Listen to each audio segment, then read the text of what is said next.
हरे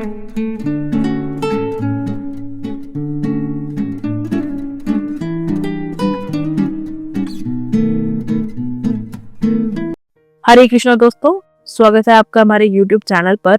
हम सभी के लाइफ में ऐसे पल आते हैं जब हमारा मन एक ही बात पर बार बार अटक जाता है। किसी भी छोटी सी बात को लेकर चिंता करना, भविष्य को लेकर डरना या फिर पास्ट की कोई गलती जिसे हम बदल नहीं सकते, ये सब हमारे दिमाग में एक जाल की तरह फंस जाता है। हम सोचते रहते हैं बार बार बिना किसी हल के। यही ओवर थिंकिंग है, एक ऐसी आदत जो धीरे धीरे हमारे मेंटल पीस को खत्म कर देती है। लेकिन क्या कभी आपने सोचा है कि ये सोचने की आदत इतनी स्ट्रॉन्ग क्यों होती जाती है? क्यों हमारा दिमाग हर छोटी छोटी बात को इतना बड़ा बना देता है कि हम खुद को उसमें खो देने लगते हैं? और सबसे जरूरी सवाल, क्या इससे बाहर निकलने का कोई रास्ता है? आज हम इसी पर बात करेंगे। यह सिर्फ एक समस्या नहीं है, बल्कि हमारे जीवन के हर पहलू को अफेक्ट करने वाला एक गहरा मुद्दा है। लेकिन अच्छी बात यह है कि ओवर थिंकिंग से बाहर निकलना पॉसिबल है। जब हमारा दिमाग लगातार किसी न किसी चीज के बारे में सोचता रहता है तो इसका सीधा असर हमारे मेंटल और फिजिकल हेल्थ पर पड़ता है। यह न केवल हमारे इमोशंस को प्रभावित करता है, बल्कि हमारे शरीर में स्ट्रेस को भी बढ़ा देता है। जब कोई व्यक्ति ओवर थिंक करता है तो उसका दिमाग हमेशा फाइट मोड में रहता है। ओवर थिंकिंग से होने वाले मानसिक और शारीरिक प्रभाव। फर्स्ट, तनाव और चिंता। जब हम जरूरत से ज्यादा सोचते हैं तो हमारा शरीर स्ट्रेस हार्मोन्स को बढ़ा देता है, जिससे एंजाइटी और डिप्रेशन होने की संभावना बढ़ जाती है। सेकंड, नींद की समस्या। ओवर थिंकिंग करने वाले लोगों को अक्सर इंसोम्निया की समस्या होती है। उनका दिमाग रिलैक्स नहीं करता, जिससे वे डीप और पीसफुल स्लीप नहीं ले पाते। थर्ड, डिसीजन मेकिंग की कमी। जब हम ज्यादा सोचते हैं तो हम सही डिसीजन नहीं ले पाते। हर चीज को लेकर कंफ्यूजन महसूस होती है और हमारा सेल्फ कॉन्फिडेंस कम हो जाता है। Fourth, mood swings. जब हमारा दिमाग लगातार नेगेटिव थॉट्स में उलझा रहता है तो हमारा मूड बार बार बदलता रहता है। फिफ्थ, शारीरिक थकान। ओवर थिंकिंग सिर्फ दिमाग पर नहीं, शरीर पर भी असर डालती है। ज्यादा सोचने से हेडेक, हाई ब्लड प्रेशर और डाइजेस्टिव इशू हो सकते हैं। इसलिए यह बेहद जरूरी है कि हम ओवर थिंकिंग को कंट्रोल करें, ताकि हमारा माइंड और बॉडी दोनों हेल्दी रहे। ओवर थिंकिंग एक हैबिट बन जाती है और इसे छोड़ना इजी नहीं होता, लेकिन जब हम इसे कंट्रोल करना सीख जाते हैं तो हमारे जीवन पहले से कहीं ज्यादा सिंपल, पीसफुल और हैप्पी हो जाता है। इसे रोकने के लिए हमें अपने माइंडसेट और थॉट प्रोसेस को सही दिशा में ले जाना होगा। अब हम जानेंगे कि ओवर थिंकिंग के कारण क्या हो सकते हैं और उनसे बाहर निकलने के सॉल्यूशन क्या है।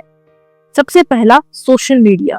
आज के समय में ओवर थिंकिंग को सबसे ज्यादा बढ़ावा सोशल मीडिया देता है। इंस्टाग्राम, व्हाट्सएप और फेसबुक पर दूसरों की लाइफ देखकर हम अपनी लाइफ कंपेयर करने लगते हैं। किसी की सक्सेस देखकर हमें लगता है कि हम पीछे रह गए। किसी की हैप्पी पिक्चर्स देखकर लगता है कि हमारी लाइफ में कुछ मिसिंग है। ये सब हमारे अंदर सेल्फ डाउट पैदा करता है और हम हर छोटी बात पर ओवर थिंक करने लगते हैं। लेकिन हमें यह समझना होगा कि सोशल मीडिया सिर्फ एक एडिटेड वर्जन दिखाता है, रियलिटी नहीं। लोग वहां सिर्फ अपनी लाइफ के अच्छे मोमेंट्स शेयर करते हैं, उनका स्ट्रगल नहीं। इसलिए अगर ओवर थिंकिंग को कम करना है तो सोशल मीडिया डिटॉक्स करना बहुत जरूरी है। रोज कुछ घंटे बिना सोशल मीडिया के बिताने की आदत डालें। इससे हमारा माइंड नेचुरली शांत होने लगेगा। सेकंड, एआई और फ्यूचर की चिंता। आजकल एआई यानी कि आर्टिफिशियल इंटेलिजेंस और टेक्नोलॉजी इतनी फास्ट ग्रो कर रही है कि लोग फ्यूचर को लेकर बहुत चिंता महसूस कर रहे हैं। क्या मेरी जॉब सुरक्षित है? क्या मैं इस फास्ट चेंजिंग दुनिया में खुद को सस्टेन कर पाऊंगी? ये सोचकर लोग ओवर थिंक करने लगते हैं और नेगेटिव माइंडसेट में चले जाते हैं। लेकिन सच ये है कि हर समय में बदलाव आता है और जो लोग खुद को नए समय के हिसाब से इवॉल्व करना सीखते हैं वही आगे बढ़ते हैं। इंस्टेड ऑफ ओवर थिंकिंग हमें यह सोचना चाहिए कि हम कौन से नए स्किल्स सीख सकते हैं जिससे हम फ्यूचर रेडी बने। Third, mental health awareness. आजकल लोग मेंटल हेल्थ के बारे में ज्यादा अवेयर हो रहे हैं, लेकिन फिर भी ओवर थिंकिंग को लोग एक सीरियस इशू नहीं मानते। अगर ओवर थिंकिंग लंबे समय तक बनी रहती है तो यह डिप्रेशन और एंजाइटी में बदल सकती है। इसलिए इसे हल्के में नहीं लेना चाहिए। अगर आपको लगता है कि आप बहुत ज्यादा ओवरथिंक कर रहे हैं तो मेडिटेशन या थेरेपी जैसे स्टेप्स लेना जरूरी है।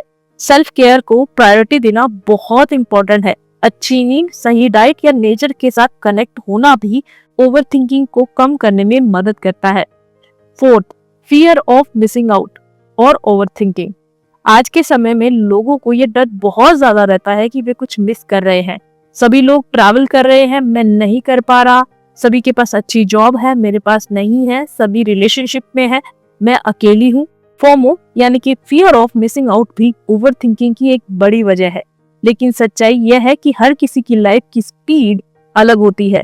कोई जल्दी सक्सेस पाता है तो कोई देर से, कोई 25 की उम्र में शादी करता है तो कोई 35 में। इस दुनिया में हर किसी की जर्नी यूनिक है, इसलिए खुद को दूसरों से कंपेयर करने से सिर्फ स्ट्रेस ही मिलेगा। इसलिए फोमो से बचने के लिए हमें खुद को रिमाइंड करना चाहिए कि जो हमारे लिए सही होगा वो सही टाइम पर मिलेगा। लाइफ को अपनी पेस पर जीने की आदत डालें। आज के टाइम में ओवरथिंकिंग बढ़ने की सबसे बड़ी वजह social media, AI, future, mental health को इग्नोर करना और फोमो है। अगर हमें ओवरथिंकिंग से बाहर निकलना है तो हमें अपने माइंडसेट को शिफ्ट करना होगा। अब मैं आपको कुछ ओवरथिंकिंग को कम करने के लिए कुछ सॉल्यूशन बताऊंगी। सबसे पहला, मन को शांत करने के लिए मेडिटेशन करें।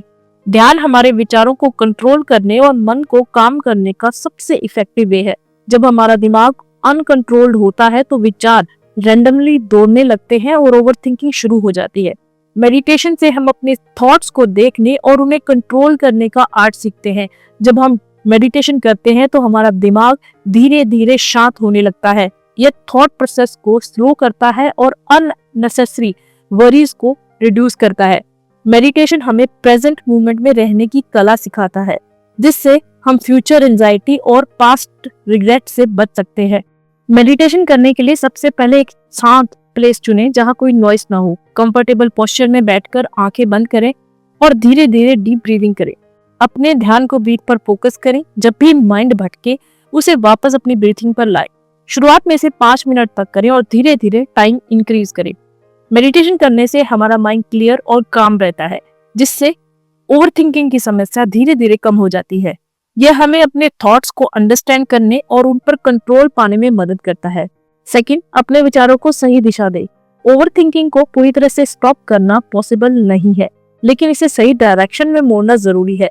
जब हमारा माइंड किसी बात पर स्टक हो जाता है तो हमें खुद से क्वेश्चन करना चाहिए कि यह थॉट हमारे लिए यूजफुल है या सिर्फ स्ट्रेस बढ़ा रहा है। जब कोई थॉट हमें डिस्टर्ब करने लगे तो उसे एक पेपर पर राइट डाउन करें। राइटिंग से थॉट्स माइंड में लूप नहीं करते और माइंड हल्का फील करता है। इसके बाद खुद से पूछे, क्या इस पर हमारा कोई कंट्रोल है? अगर नहीं तो उसे लेट गो करना ही सही डिसीजन होगा। थॉट्स को सही डायरेक्शन देने का सबसे बेस्ट वे यह है कि जब भी कोई चिंता या फियर माइंड में आए तो यह सोचे कि इसका सोल्यूशन क्या हो सकता है। अगर कोई सोल्यूशन नहीं है तो उस थॉट को लेट गो कर देना ही बेटर है। थर्ड, जल्दी निर्णय लें और एक्शन लें। ओवरथिंकिंग तब बढ़ता है जब हम किसी डिसीजन को बार बार सोचते रहते हैं और उसे लेने में डिले करते हैं। हम डरते हैं कि अगर रॉन्ग डिसीजन ले लिया तो क्या होगा, लेकिन सच यह है कि कोई भी डिसीजन परफेक्ट नहीं होता। हर डिसीजन हमें कुछ ना कुछ सिखाता है। इसलिए सबसे बेस्ट वे है कि हम जल्दी डिसाइड करें और उस पर तुरंत एक्शन लें। हर छोटे डिसीजन के लिए टाइम लिमिट तय करें। अगर कोई काम करने का मन नहीं हो रहा तो खुद से कहे कि मैं इस पर 5 मिनट से ज्यादा नहीं सोचूंगा। एक बार जब आप डिसाइड कर ले तो उस पर वर्क करें और बार बार उसे रीथिंक ना करें। सक्सेसफुल पीपल जल्दी डिसीजन लेते हैं और उस पर जल्दी एक्शन भी शुरू कर देते हैं। वे ये नहीं सोचते कि क्या होगा, बल्कि वो जो कर सकते हैं उसे तुरंत स्टार्ट कर देते हैं। अगर कोई डिसीजन गलत भी निकलता है तो वे उससे सीखते हैं और आगे बढ़ते हैं, बजाय इसके कि वे सिर्फ सोचते रहते हैं। फोर्थ, अपने आप पर भरोसा करें। ओवरथिंकिंग का सबसे बड़ा कारण यह है कि हम चीजों को लेकर अनसर्टेन महसूस करते हैं। हम चाहते हैं कि हर चीज कंट्रोल में हो, लेकिन ऐसा पॉसिबल नहीं है। जब हम अनसर्टेनिटी एक्सेप्ट कर लेते हैं तो ओवरथिंकिंग अपने आप कम हो जाता है। ये समझना जरूरी है कि हर चीज पहले से फिक्स नहीं हो सकती। अपने आप पर ट्रस्ट करना सीखिए। जब आप खुद पर भरोसा करेंगे तो डिसीजन मेकिंग में भी ज्यादा टाइम वेस्ट नहीं होगा। जो भी होगा उससे आप सीख सकते हैं और आगे बढ़ सकते हैं। फिफ्थ, अपनी दिनचर्या को ऑर्गेनाइज करें और दिमाग को बिजी रखें। ओवरथिंकिंग तब ज्यादा होती है जब हमारा दिमाग खाली होता है। जब हमारे पास करने के लिए कुछ नहीं होता तो हमारा मन खुद ब खुद अननेसेसरी बातों में उलझने लगता है। इसलिए जरूरी है कि हम अपने दिन को ऑर्गेनाइज करें और खुद को पॉजिटिव एक्टिविटीज में बिजी रखें। हर दिन का एक डेली रूटीन बनाएं, जिसमें सुबह की शुरुआत मेडिटेशन, एक्सरसाइज और एक क्लियर गोल तय करने से हो। अपने डेली टास्क की सूची बनाएं ताकि मन बेकार की बातों में ना उलझे। जब भी कोई नेगेटिव थॉट आए तो खुद को क्रिएटिव वर्क में लगा दे, जैसे reading books, listening to music या कोई नया स्किल सीखना। इससे आपका दिमाग बिजी रहेगा और ओवर थिंकिंग कम होगी। 6, अपनी सोच को पॉजिटिव बनाएं। ओवर थिंकिंग का सबसे बड़ा कारण नेगेटिव थिंकिंग है। हम हमेशा सबसे वर्स्ट केस सिनेरियो के बारे में सोचते हैं और डरते रहते हैं कि कुछ रॉन्ग ना हो जाए, लेकिन ज्यादातर चीजें उतनी बैड नहीं होती जितनी हम सोचते हैं। जब भी कोई नेगेटिव थॉट आए तो उसे चैलेंज करें। खुद से पूछे कि क्या ये सच में इतना बड़ा इशू है, क्या मैं इसे सॉल्व कर सकता हूँ? अगर नहीं तो फिर चिंता करने से क्या फायदा। हर दिन 3 चीजें लिखें जिनके लिए आप ग्रेटफुल हैं। यह आपकी थिंकिंग को पॉजिटिव बनाएगा और आपको ओवर थिंकिंग से बचाएगा। जब हम अपनी लाइफ की गुड थिंग्स पर ध्यान देते हैं तो नेगेटिव थॉट्स का असर कम हो जाता है। ओवर थिंकिंग केवल एक मानसिक आदत नहीं है, बल्कि यह हमारे मन की बेचैनी, इनसिक्योरिटीज और बाहरी परिस्थितियों से जुड़े हमारे अटैचमेंट्स का परिणाम है। जब हमारा मन बार बार एक ही विचार पर फोकस करता रहता है तो इसका कारण केवल सिचुएशन नहीं होती, बल्कि हमारा उन सिचुएशंस के प्रति परसेप्शन और कंट्रोल की डिजायर होती है। आध्यात्मिक दृष्टिकोण से देखा जाए तो ओवर थिंकिंग की प्रवृत्ति इस भ्रम से उत्पन्न होती है कि हम सब कुछ अपने अनुसार कंट्रोल कर सकते हैं, लेकिन सच्चाई यह है कि जीवन का हर क्षण अपने फलों में बह रहा है और हमें इसे एक्सेप्ट करना सीखना होगा। हमारा मन 2 कारणों से अधिक सोचता है। पहला, हम आउटकम्स को लेकर बहुत वरीड रहते हैं और दूसरा, हम अपनी रियलिटी को बाहरी चीजों से अटैच करके रखते हैं। लेकिन जब हम आध्यात्मिक रूप से इन दोनों चीजों को समझने लगते हैं तो धीरे धीरे ओवर थिंकिंग से मुक्त होने लगते हैं। भगवद गीता में भगवान श्री कृष्ण ने अर्जुन को यह गहरा ज्ञान दिया था कि कर्म कर, फल की चिंता मत कर। अर्थात तुम्हारा अधिकार केवल एक्शंस पर है, फल की चिंता मत करो। हमारी ओवर थिंकिंग का सबसे बड़ा कारण यही है कि हम अपने कर्म से अधिक उसके रिजल्ट्स पर ध्यान देने लगते हैं। हमें हर समय यह डर सताता है कि यदि चीजें हमारे अनुसार नहीं हुई तो क्या होगा। यही सोच हमें भीतर से वीक बना देती है। लेकिन गीता हमें सिखाती है कि जब हम केवल अपने कर्म पर ध्यान देना शुरू करते हैं और रिजल्ट्स की चिंता को भगवान के हाथ में छोड़ देते हैं तो हमारा मन शांत हो जाता है। इसका अर्थ यह नहीं कि हमें एफर्ट्स ही नहीं करने चाहिए, बल्कि यह है कि आवश्यकता से अधिक चिंता करने से कुछ भी अचीव नहीं होता। जब हम ये एक्सेप्ट कर लेते हैं कि हमारे हाथ में केवल कर्म करना है और रिजल्ट्स सही समय पर मिलेंगे, तब ओवर थिंकिंग की शक्ति खुद ही कम होने लगती है। हम लाइफ को जितना सीरियस बना लेते हैं उतना ही ये डिफिकल्ट लगता है। लेकिन जब हम इसे एक गेम की तरह देखते हैं जहां जीत और हार केवल एक्सपीरियंसेस है, तो हमारा पर्सपेक्टिव बदल जाता है। एक प्लेयर की तरह खेलिए, मिस्टेक्स होगी लेकिन उनसे सीखिए और मूव ऑन करिए। जब ये समझ आ जाती है तो ओवर थिंकिंग स्वाभाविक रूप से कम हो जाती है। हमारे पास 2 चॉइसेस होते हैं। पहली, हर चीज को अपने कंधों पर लेकर चिंता करे, ओवर थिंक करे और मेंटल पीस खो दे। दूसरा, सरेंडर कर दे उस पावर को जो इस यूनिवर्स को चला रही है। सरेंडर का अर्थ यह नहीं कि हम एफर्ट्स करना छोड़ दे, बल्कि इसका मतलब यह है कि हम अपना बेस्ट दें और फिर रिजल्ट्स को भगवान के हाथ में छोड़ दें। जब हम यह लर्न कर लेते हैं तो हमारा मन लाइट और फ्री हो जाता है। ओवर थिंकिंग से फ्रीडम पाने के लिए हमें अपनी लाइफ में स्पिरिचुअलिटी को प्लेस देना होगा।